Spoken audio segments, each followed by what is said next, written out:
afternoon, YouTube. And if you're celebrating Easter, it is literally Good Friday. Anyways, this is Ty, your metalhead weatherman here. Hopefully, you guys are having a good end to the work week, or for most of us, this is the end of the work week. Good, as promised, I'm going to give you guys the weekend forecast, and I'm going to talk about some of the upcoming weather that we have. Not a whole lot. There's a little bit to talk about, but we'll go into more detail in a video probably tomorrow. But I'm just going to make this quick. I'm not going to take up too much time here. So we're going to take a quick look at a few things. Just kind of look at the weather for the entire nation in general. We do have an ongoing severe weather threat that will be emerging later tonight around Arkansas, Oklahoma, and southern Missouri. It's a slight risk for severe weather. We talked about it yesterday. There's a little bit of a tornado threat with this. Not a major one, but it's definitely something that you would need to be keeping an eye on if you're under the slight risk in particular. And then Saturday and Sunday, both of these days actually have been upgraded to slight risk as well. I'll click on this and just kind of go over which areas are involved and the hazard types for day 2, and then just probability for day 3. So for the slight risk, we have Jackson and Greenville, Mississippi in play. We have parts of southwestern Alabama, and we have southeastern Arkansas and the northeasternmost tip of Louisiana. The tornado threat is relatively minimal with this. The highest probability of hazard is going to be wind. It's 15%, which is why we have our slight risk area, and then we have a 5% chance of hail amongst the entire severe weather threat area, which includes the marginal risk as well. So we'll go to day 3. We'll go back to day 1 real quick. Touch on the tornado threat one more time. There's a small little sliver from Tulsa towards the northeastern edge of Arkansas that has a 5% tornado threat. This area we'll be watching the most over the coming hours. And then on the southwest corner of Missouri, that's where we have a little bit of a tornado threat as well, 5%. And the 2% region even extends up to Springfield, extends as far east as Jackson, Tennessee. Memphis, you're in there too. Little Rock, you're in the 2%. And we're just east of Oklahoma City on the 2% tornado threat. Highest threat is going to be damaging winds as well. Same thing in the slight risk area, 15%.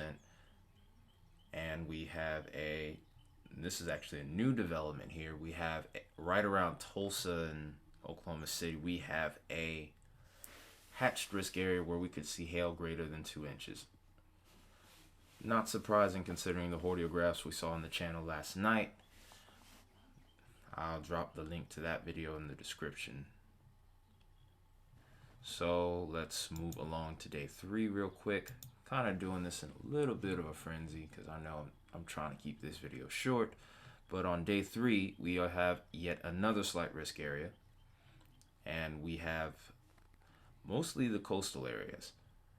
And this does include, once again, Jackson and Greenville. Shreveport, you're just outside the slight risk. This could extend back to the west or move further away. We'll have to see. Alexandria, Louisiana, you're back in this. And there are some areas of southeastern Alabama that are in play. New Orleans, you're just south of the line, so you'll have to watch this for sure because you could get caught up in that slight risk region tomorrow. We won't know for sure. Well, for Sunday, for Easter Sunday. So you guys down here definitely need to be careful. And even if you're not in the slight risk, if you're in the marginal area, you need to be watchful. That includes Shreveport.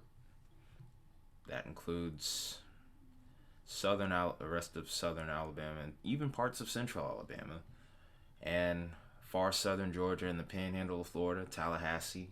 All you guys need to be on the lookout for severe weather. I mean, we know the probabilities. This is a 15% chance here. That is our slight risk, and it's a 5% chance here. that is our marginal.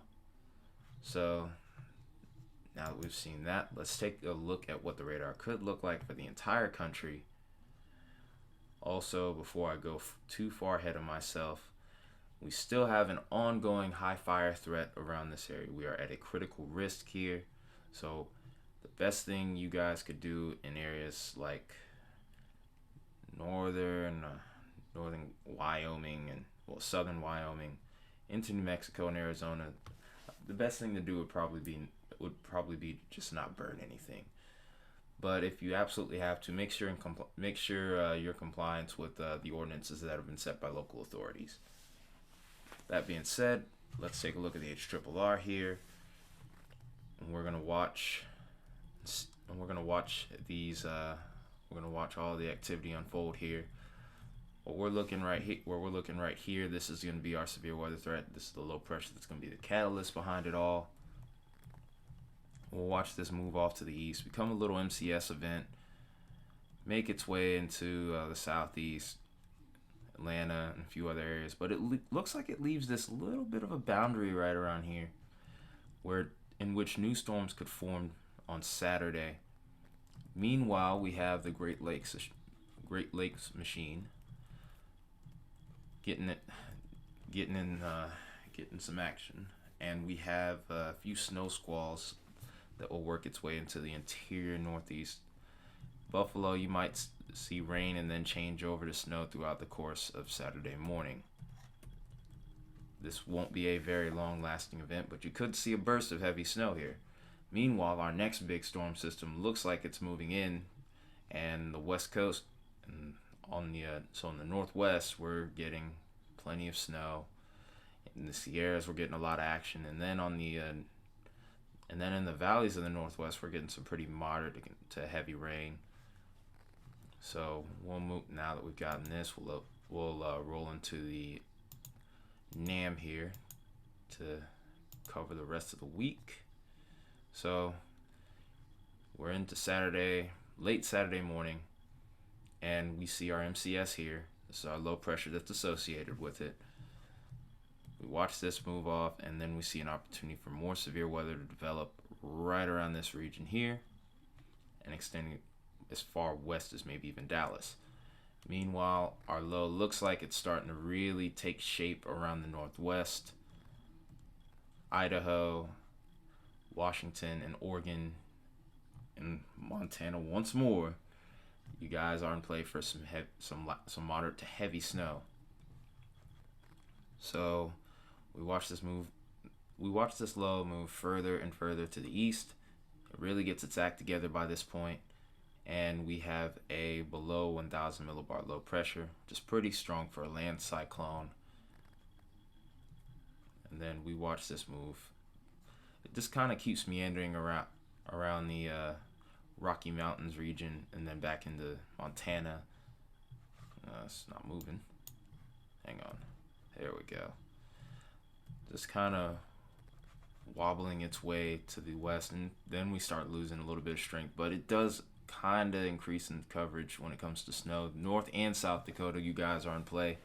And then crazily enough, earlier this week, we saw Iowa get hit with several tornadoes, and now we're getting what looks to be moderate to heavy snow here. Just incredible to think that we could change that drastically within a few days. So as this low pressure looks like it starts to deteriorate a bit, and we're starting to freeze here as well with my computer, we get a little bit of a warm sector beginning to redevelop here. We may see a few cheeky rain showers as well.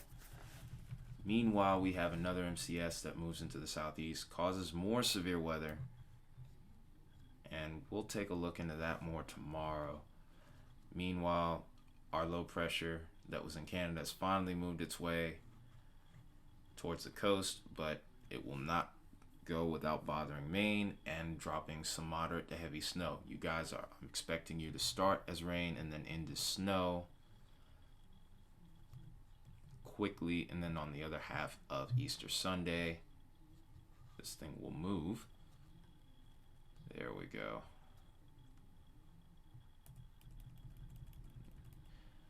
Yeah, you guys start out as rain, move to snow, and as we watch this thing move further and further off, you might get a little bit more backside snow, but that's about it.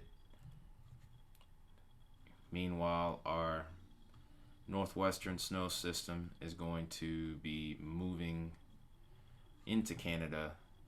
Might become a Great Lakes situation. Meanwhile, we have our yet another low pressure in MCS that will be moving towards the southeast. But this is all I got for the weekend forecast, you guys. Hope you guys have a good Easter weekend. This has been Ty, Metalhead Weatherman, and you guys have a good rest of your day. I will see you tomorrow.